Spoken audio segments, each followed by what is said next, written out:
So today I'm going to be talking a bit about Windows XP. Think of the Windows operating system in general. So, a lot of people have even said stuff like you can't access the internet on XP anymore and this type of stuff.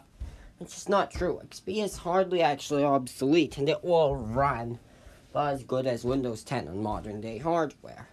A lot of the time it's just the hardware you're running on that will limit you. Like, yeah, it won't run your brand new version of Chrome, but who cares? It works just fine. Firefox 52 runs just fine on it, and it can access pretty much all websites.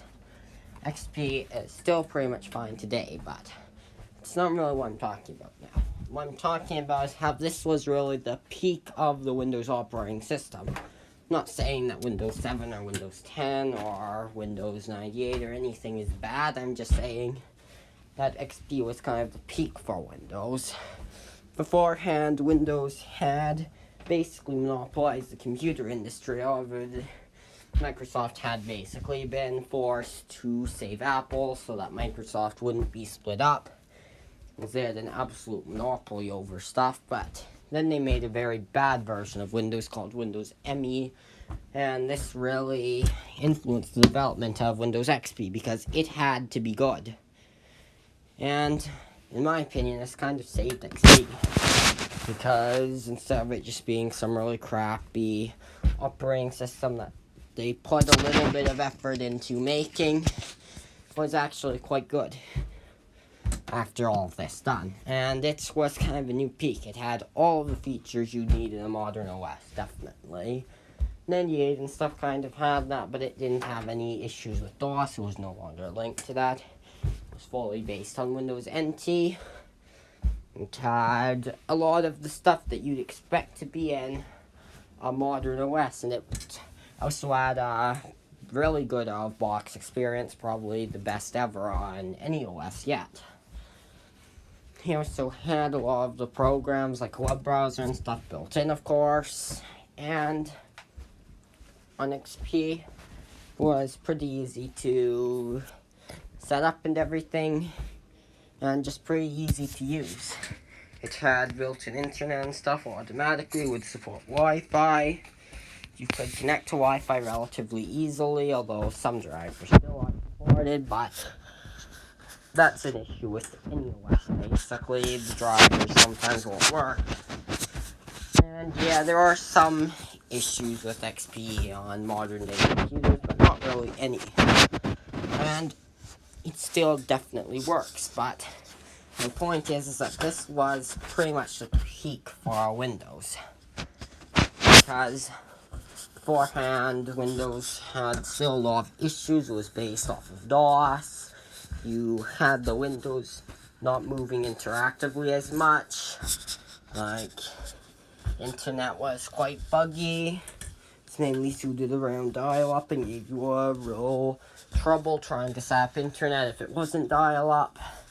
Windows didn't quite work as well.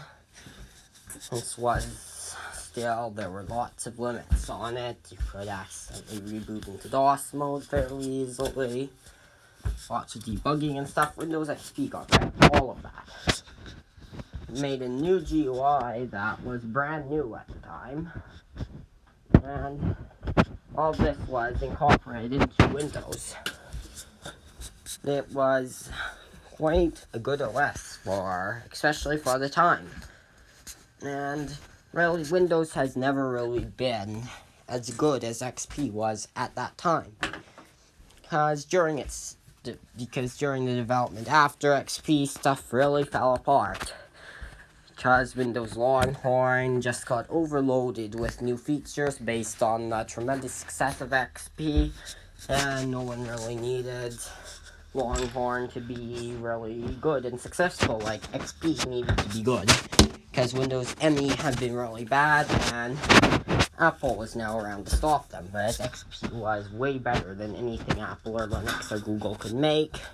There was basically no competition during the development of Longhorn, so it was pretty relaxed, and this did not have a good effect on Longhorn's development.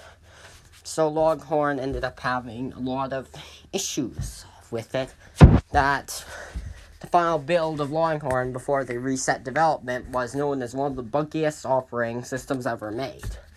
Because they just made feature after feature and added into the system where some builds that are later build numbers don't have features from earlier builds, and it's just totally crazy because some of the features were added in here and there, and it was just a total mess. So it got reset in like 2003, 2004, and this time a lot of the features were just added back in, but with a lot more supervision as what features got added in. This wasted a lot of time, and then came the final builds known as Windows Vista Beta 1 and Vista Beta 2. But then they planned to release one, but it was way too buggy to be released, so they kept removing bugs until it just went under the bug limit. And it was pretty unpopular until Service Pack 1 came and kind of fixed Vista, but yeah, it was Vista. Service Pack 2 also came out for Vista, and Vista was pretty much fixed. Then came Service Pack 3, also known as Windows 7. But they'd kind of also lost a lot of the stuff about XP, and 7 was a lot slower, wouldn't be as good on older hardware, and Windows fundamentals for legacy PCs based on XP and could run a lot of XP software, could run on even older computers, like stuff designed for Windows 95 and 98. You'd never see that in modern Windows, never. But XP did that. So, anyways, this got to Windows 7, yeah, the software computers needed to be a lot faster, because the software needed a lot more speed out of the computer. And while that was fine on new computers, for older computers, like for XP, it wasn't as good.